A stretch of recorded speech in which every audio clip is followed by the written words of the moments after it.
Bonjour mes amis. Le hasard est rarement la chose privilégiée des survivalistes. Pourtant cette courte vidéo vous parle d'un jeu de hasard. En effet, depuis le risque de plus en plus avéré d'évaporation de l'épargne et l'engouement justifié des médias pour l'or, la Française des Jeux a édité le carré or, puis le ticket or. Et à présent un tout nouveau qui s'appelle Objectif or. Impossible de passer à côté de cette publicité sans une petite réaction. Car lorsqu'on voit ce nom, Objectif or, il y a une idée battante, ou bien l'idée d'une cible. Une destination, par ce nom qui évoque quelque part le titre de Objectif Lune, dans la célèbre bande dessinée de Hergé, avec Tintin et le professeur Tournesol. Bien sûr, ce n'est pas exactement cela.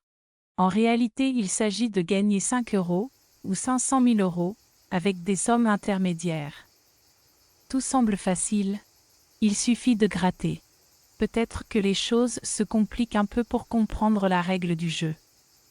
Des petits dessins dans un cercle qu'il faut retrouver dans un autre, puis 2 cases avec des nombres à gratter, et puis gratter encore 2 autres bandes.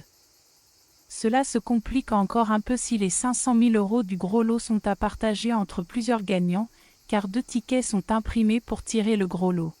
Sans oublier que les 5 € ou les 500 000 € sont à gagner ou pas.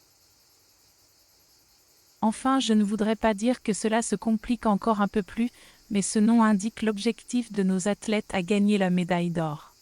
Au moment où l'athlète performe la médaille, vous n'avez pas forcément la même chose.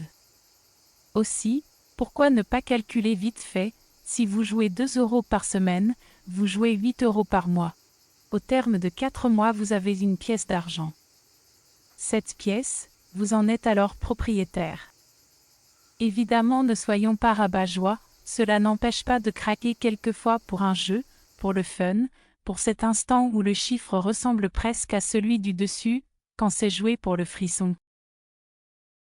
Mais je vous passe en image la Libertad, une célèbre pièce mexicaine, qu'on ne trouvait plus durant quelques mois. Cette pièce d'une trentaine d'euros s'affichait récemment sur Internet à des sommes inimaginables, telles que 50 ou 100 €, et qui s'est effectivement vendue à ces prix-là, avant de revenir à son prix normal. Et oui, en principe il ne faut pas non plus acheter n'importe quand. Toutefois, détenir votre pièce, c'est une forme d'épargne, pour vous sauvegarder. À cette heure où l'on ne sait plus très bien si l'on pourra sauvegarder une épargne qui justement était là pour nous sauvegarder nous. Voilà donc une double façon de vous démarquer. Avant de vous dire à bientôt, si cette courte vidéo vous a plu, n'oubliez pas de mettre un pouce en l'air, un like, un commentaire, dont je vous remercie chaleureusement. Prenez bien soin de vous et de vos proches.